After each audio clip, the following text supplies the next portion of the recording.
Sulod na sa lugay panahon nga naghandom ka sa pagdawat ng Kristo Jesus kimo po sa maluwas. Naghandom ka mubalik niya kaniya. Kaya sugad pa sa mong pagkabata, Adventista del Séptimo na ikaw.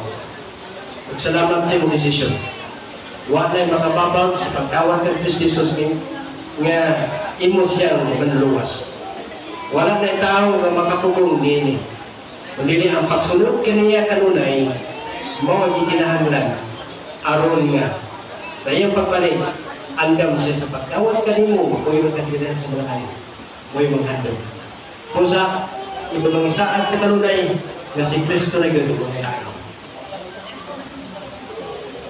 Ako ang ministro sa Evangelyo ng Bautismo kanimo. Sa ngalan samahan sa anak o sa Espiritu Santo. Amen.